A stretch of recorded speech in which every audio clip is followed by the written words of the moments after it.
Bom dia, pessoal, estamos aqui entrando já ao vivo na Rádio CBN. Fiquem sintonizados aí que nós vamos falar um pouquinho sobre a história de Juazeiro. Só na CBN você ouve Jopefuri. Qual é o teu Instagram, só para marcar aqui? Pode marcar o do projeto mesmo, Cariri das Antigas. Jopefuri está toda manhã no Jornal da CBN.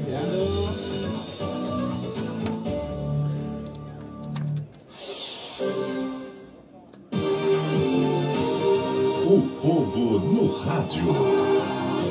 Hoje com Guilherme Carvalho. 9h35, voltando ao programa O Povo no Rádio, aqui na Rádio CBN Cariri.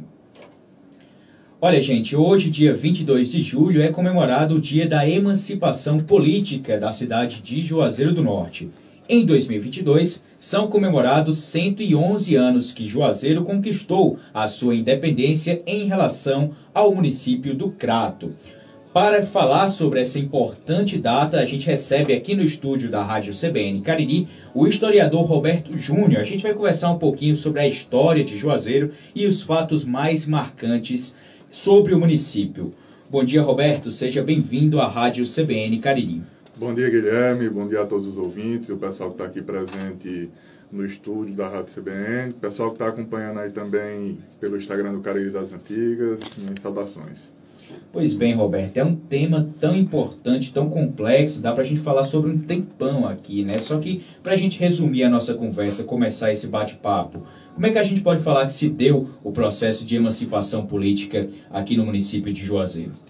Bom, Guilherme, em primeiro lugar eu queria dizer aos ouvintes, né, que a história, enquanto ciência, ela não é estática, ela é dinâmica, né? E nós tivemos aqui... ontem aqui em Juazeiro nós tivemos um colóquio muito interessante sobre justamente a história de Juazeiro, né? Faz parte da programação da Semana do Município, onde a professora Fátima Pinho da URCA apresenta fontes primárias que mostram, né, o movimento aqui em Juazeiro antes do Padre Cícero, né? Então o Juazeiro, antes da chegada do Padre Cícero, já era um local que constava nos mapas régios, né? Que tinha uma relevância e que era sempre noticiado até mesmo nos jornais da capital do Império. Após a chegada do Padre Cícero, o Padre Cícero ele tem uma atuação extremamente importante, né, na organização de Juazeiro, né, em fomentar esse crescimento do lugar. E por volta de 1907 iniciam-se as primeiras reuniões, né, dos habitantes de Juazeiro para conseguir essa questão da emancipação política em relação ao Crato, né? Juazeiro já tinha uma elite econômica, uma elite política atuante, forte, né?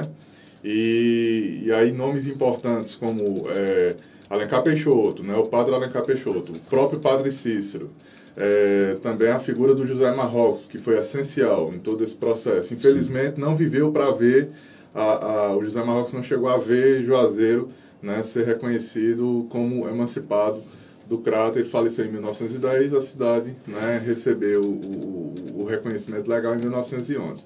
Mas desde 1907 nós já tínhamos esse intento, esse desejo aqui na cidade e essa organização, né? Isso foi inclusive motivo para fortes embates políticos em referência a cidade do Crato. E assim, a gente tem que fazer um parêntese aqui. A política nacional não era só a política regional, ela era regida por um instrumento que ficou conhecido como a política dos governadores. Isso é uma coisa que foi institucionalizada no governo de Campos Salles, que foi presidente do Brasil entre 1898 e 1902.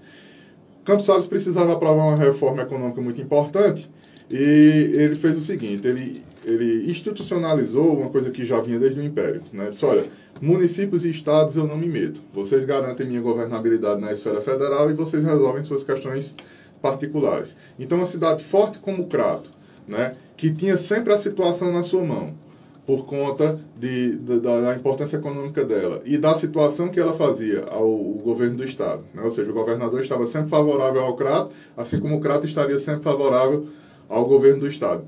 Ter sido peitada, né, para perder uma das maiores fontes de arrecadação que ela tinha de impostos, né? E vale salientar que naquele período o sistema de distribuição de verbas para os municípios era muito diferente de hoje. Então, as instituições municipais elas eram muito fracas. Quanto mais gente de poder econômico tivesse agregado, mais importante seria para aqueles municípios. Então, a perda de Juazeiro era uma perda muito sensível para a cidade do Crato. E mesmo num contexto político muito favorável ao Crato, nós conseguimos esse feito. Roberto, como a gente tem a imagem do Padre Cícero completamente atrelada à imagem de Juazeiro. Não se fala de Juazeiro sem falar de Padre Cícero, e o contrário também é verdadeiro. Não se fala de Padre Cícero sem falar de Juazeiro. Nesse contexto, qual a importância dessa figura no processo de emancipação política? Essencial, né? O Padre Cícero ele tinha um poder carismático, né? Muito importante, assim, apesar de existir uma estrutura política que o povo era de certa forma alijado, mas uma figura como o Padre Cícero, ela naquele contexto, ela tinha um poder aglutinador da opinião popular, tanto de quem tinha capacidade de decisão, quanto de quem tinha capacidade somente de fazer pressão. A gente sabe que no sistema político daquele período, apesar de os coronéis e os chefes políticos eles terem um poder praticamente ilimitado, mas era uma política de compromisso. Então, eles não iriam contra a vontade das pessoas que estavam sob seus domínios, né? E quando essas pessoas elas viam um elemento como o Padre Cícero, né? Um elemento que tinha um poder de persuasão tão grande, né? Um poder de argumentação tão potente, você virava a situação, não tinha como você ser oposição a ele, né? Tanto que você vai ver um movimento de oposição ferrenho, mais forte mesmo e organizado, da capital para frente, né? Aqui no interior era uma política de conciliação com ele. Para além da imagem, do nome do Padre Cícero, você citou alguns nomes, como, por exemplo, o Dr. Flório Bartolomeu. Se a gente pudesse elencar outros nomes, outras personalidades nesse processo, quais seriam esses e também quais seriam as suas circunstâncias? Olha, você citou o Dr. Flório Bartolomeu, né? O Dr. Flório Bartolomeu, ele teve um papel, assim, estrutural nessa questão de Juazeiro, principalmente no que tange ao que aconteceu aqui entre 1913 e 1914, a chamada Guerra do Juazeiro, também chamada por alguns como Sedição de Juazeiro, né? Além do Dr. Flório Bartolomeu, eu já citei o Alencar Peixoto, né?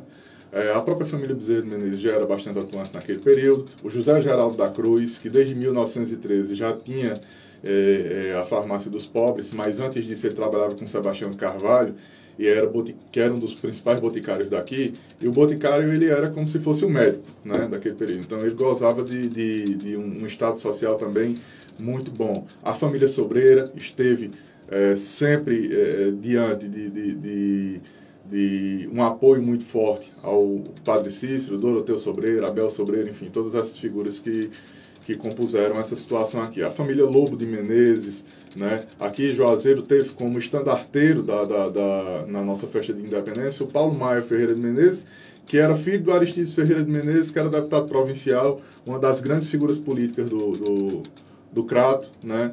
Então, assim, houve uma organização muito extensa, né? Aqui na nossa cidade. Tiveram pessoas de fora, como o caso do Dr. Flório Bartolomeu e do Alencar Peixoto, mas nós tivemos também muita gente de dentro, né? Muita gente forte de dentro. Estamos conversando nesse momento aqui no estúdio da Rádio CBN Cariri com o historiador Roberto Júnior, falando sobre o aniversário 111 anos de emancipação política de Juazeiro. Roberto, se a gente fosse fazer um breve salto temporal, passando o momento da emancipação, quais são os outros fatos, acontecimentos que ganharam destaque na história de Juazeiro que a gente pode elencar nessa conversa? Matheus, Guilherme, desculpa, né? Eu gostaria de citar, né, dentro desse processo de desenvolvimento aqui da nossa cidade, um fato que aconteceu antes ainda da independência, né? E aí eu vou entrar nos fatos que foram posteriores. A primeira questão da introdução pelo próprio Padre Cícero do sistema de mecanização da lavoura, né? Nós tínhamos aqui a cultura do algodão. A cultura do algodão ela demandava um determinado tempo de processamento. O Padre Cícero é o primeiro que investe, já com essa visão que ele tinha de desenvolvimento do lugar, né? E assim, as despesas do Padre Cícero eram gigantescas, então o dinheiro dele era praticamente reinvestido na cidade, né? E ele traz, em 1909, ele traz uma máquina de beneficiamento de algodão aqui para Juazeiro, movida a vapor.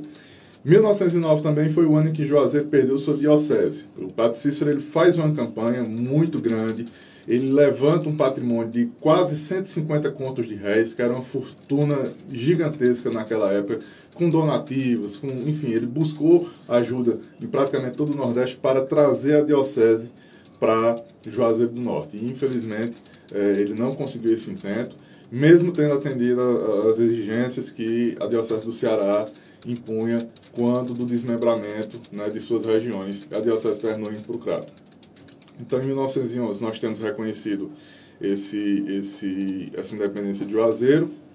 Em 1913, inicia-se, né, o movimento armado aqui na nossa região, né, que teve o foco em Juazeiro, mas que se expandiu para um apoio de coronéis de outras cidades, que foi a questão da guerra contra o governo do Estado, né? E aí o caráter dessa guerra ele é muito longo, não dá para a gente entrar nessa seara aqui agora, Sim.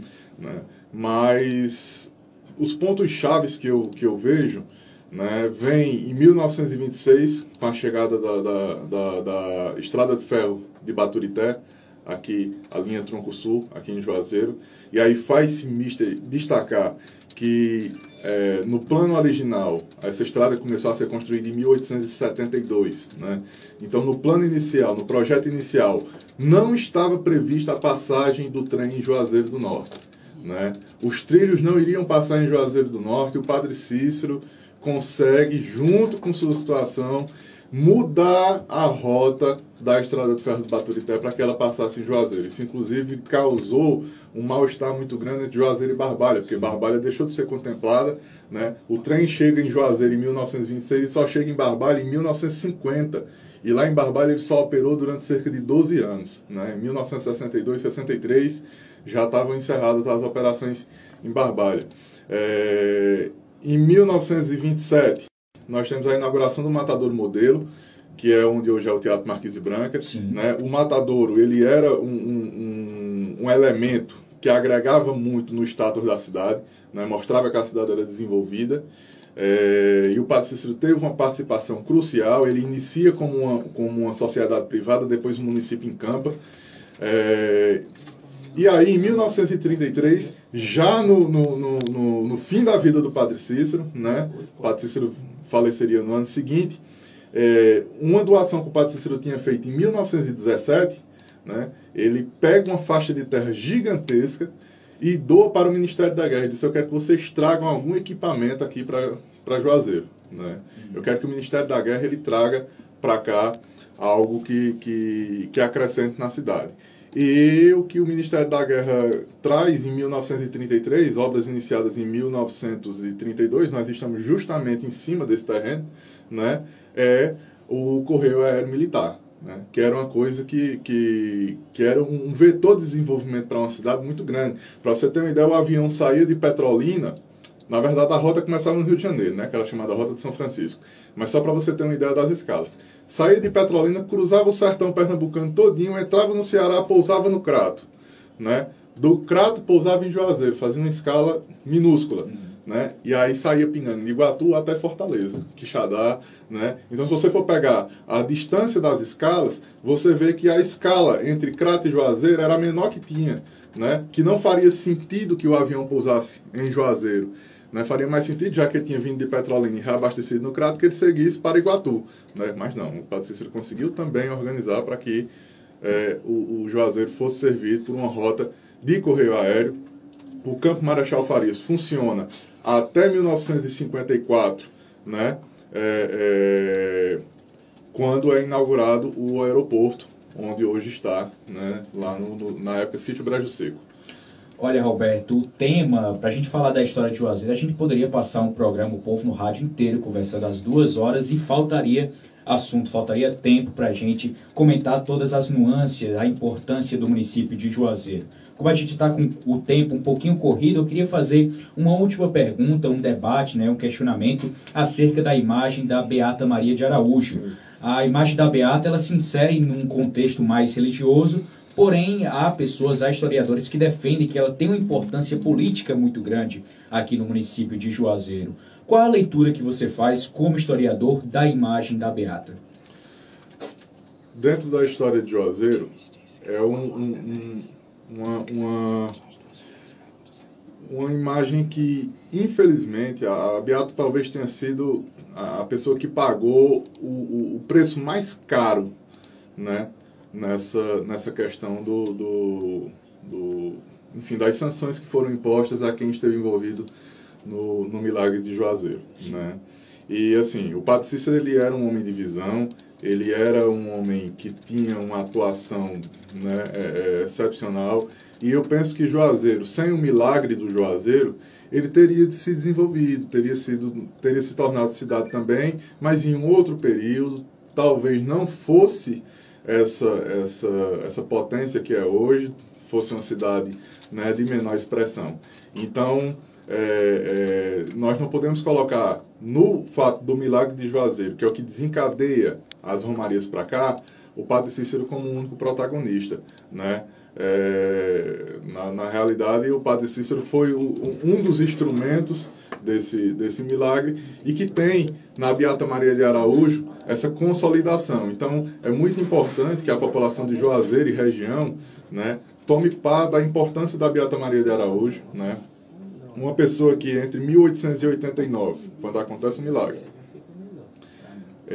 até a sua morte, em 1914, passou todo tipo de privação, chegou a ser reclusa na Casa de Caridade do Crato, sofrendo torturas, e nem após a sua morte essa mulher teve condições de descansar em paz, né? Além de ter sua imagem pessoal vilipendiada, né, somente na década de 80 nós passamos a ter um movimento restaurador da imagem da Beata Maria de Araújo, justamente porque as gerações anteriores elas queriam a reabilitação do Padre Cícero mediante uma política de conciliação com a diocese, né?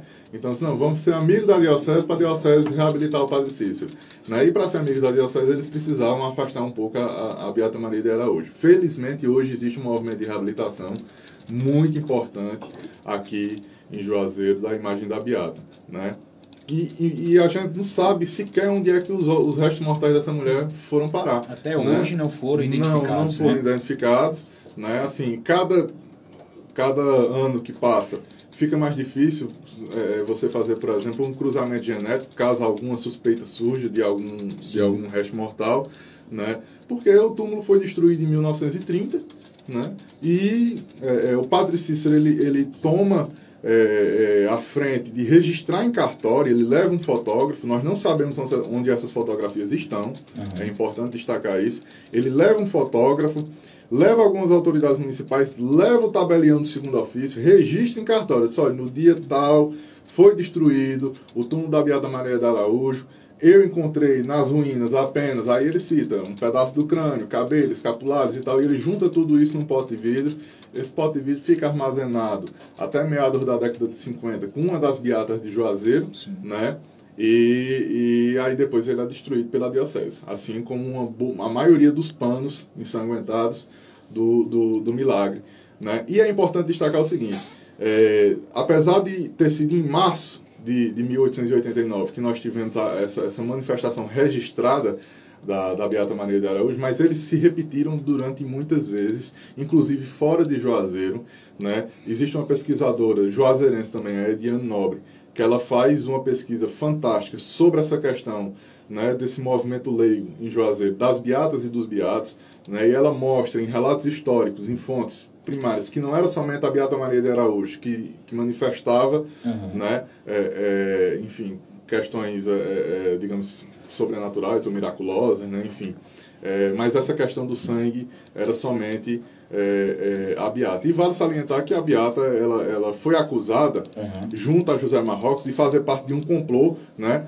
Existiu um pesquisador aqui na nossa região, o padre Antônio Gomes de Araújo, que ele monta uma tese, né? Que o José Marrocos era um homem de muita leitura, poliglota e tal, e ele diz, olha, o José Marrocos ele tem um manual de química, esse manual de química ele aprendeu a fazer uma mistura junto com a Beata, que é embusteira, né? E eles colocam o sangue para verter para uma reação química com a fenolafteína e tal, e ele tentava demonstrar a todo custo, mas nunca conseguiu fazer com que houvesse sucesso nessas demonstrações dele, um sucesso pleno, né?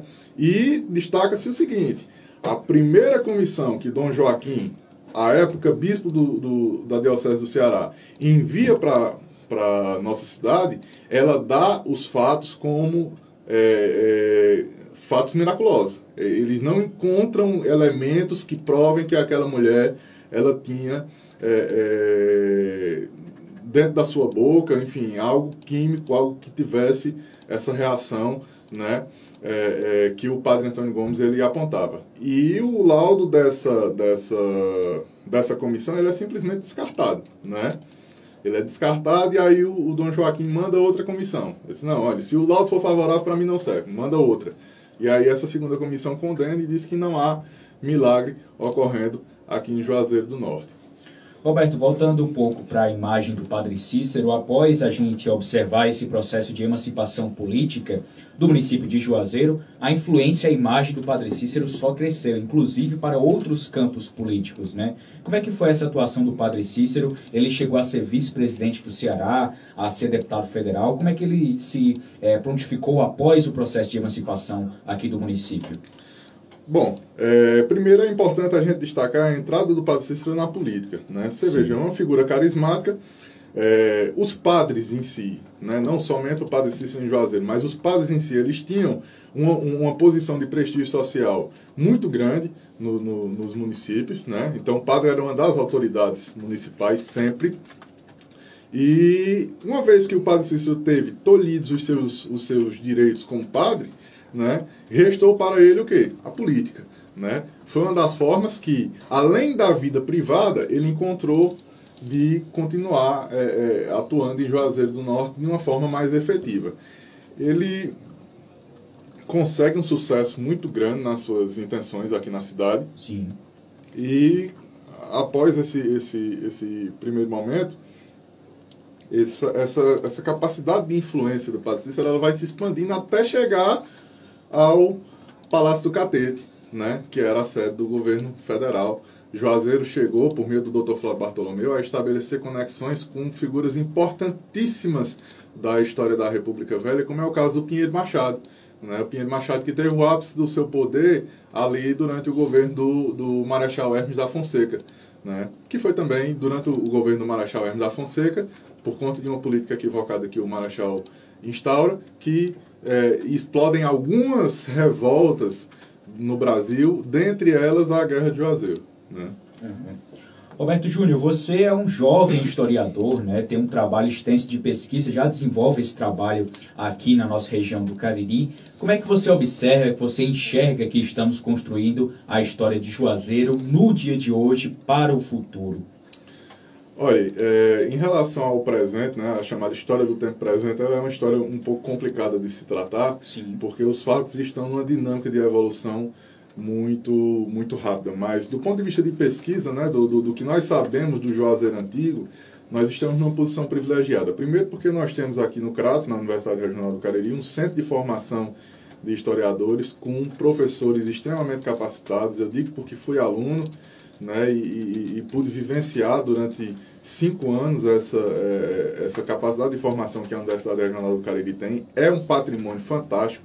Nós temos aqui o Departamento Histórico Padre Gomes, que reúne o acervo da Diocese, né, e de algumas dioceses auxiliares, como seria o caso da Diocese do Iguatu, né, que também é fonte de pesquisa muito importante. E principalmente nós temos um patrimônio nacional gigantesco que deve ser valorizado sempre, que é a Biblioteca Nacional, que já há alguns anos, acho que mais de uma década, tem a tal da hemeroteca digital. Quem não conhece pode dar uma olhadinha depois, que vale muito a pena. Nós temos centenas de milhares de periódicos e documentos acessíveis, né? Então foi, por exemplo, a partir da hemeroteca, Guilherme, que nós pudemos vivenciar pesquisas como a da professora Fátima Pinho, pesquisas que eu também desenvolvi, né, a respeito de algumas biografias de fatos históricos referentes à nossa cidade, que vão ou de encontro ou de desacordo com o que já estava estabelecido, inclusive em relação ao mito fundador, né, da nossa cidade. Ontem no colóquio, eu citei esse colóquio na abertura e vou citar agora de novo. Ontem no colóquio nós batemos em cima dessa questão do mito fundador, porque se coloca Juazeiro como um antro de prostituição, de alcoolismo, daquela coisa toda, e o padre Cícero chega como um redentor, mas não. Existem documentos que provam que Juazeiro era um povoado organizado, era um povoado que tinha pessoas de expressão econômica e política, né? E que era viável para o padre Cícero se estabelecer aqui. O padre Cícero, a gente tem que destacar que ele era rimo de família, né? Ele tinha, além da mãe e 2 irmãs, ainda tinha Teresa do Padre, que era uma escrava forra, mas que tinha permanecido com a família e viveu com o padre Cícero até os últimos dias do padre, né? Então ele precisava de vir para um local que tivesse condições de dar suporte, inclusive econômico, para ele se estabelecer, né? E assim, o desenvolvimento que nós temos tido aqui é uma aplicação muito forte, né, um interesse muito forte de pesquisadores de fora e também da nossa região a respeito do Cariri e de Juazeiro como um todo. Para a gente finalizar nossa conversa, você é um dos pesquisadores, um dos historiadores à frente do projeto Revista Cariri das Antigas. Para quem está nos acompanhando agora na Rádio CBN Cariri, como é que faz para ter contato, ter acesso a esse material? Bom, a Revista do Cariri das Antigas, ela é a culminância, é um dos elos, né, que unem esse projeto que eu fundei em 2014, um projeto justamente de divulgação científica da história da região do Cariri. As 2 primeiras edições eu ainda tenho para vender, mas quem quiser ler em PDF já estão disponíveis no nosso site, né? O objetivo meu como pesquisador sempre foi fazer com que enfim, as fontes históricas falassem, tivessem liberdade de falar. Então acredito que o conhecimento estático ele não serve a ninguém, somente a quem o detém. E eu gosto de divulgar as minhas produções. Então podem baixar o PDF lá, ou então se tiver interesse, tem gente que gosta do físico mesmo, entre em contato no Instagram, ou então pelo site, tem os meios de contato lá, WhatsApp, e-mail, enfim, e adquire a revista. Já está na sua 4ª edição, né? As 3 primeiras edições, elas foram feitas 100% com artigos meus, e aí a partir da 4ª edição eu abri chamada de artigos, tivemos algumas cooperações aí com artigos fantásticos, né? E eu recomendo a leitura, não é porque é minha não, é boa. Roberto Júnior, historiador aqui da cidade de Juazeiro, bate-papo super interessante da história do nosso município, que completa hoje e comemora 111 anos de emancipação política. Roberto, muito obrigado pelas suas informações, sua disponibilidade. Tenha um bom dia. Muito obrigado. Obrigado aqui aos ouvintes que estiveram conosco até agora, o pessoal que estava na live também. Mandar um abraço a todos e até a próxima. Até a próxima, 10:02 agora. Vamos correndo para o repórter CBN. Voltamos já.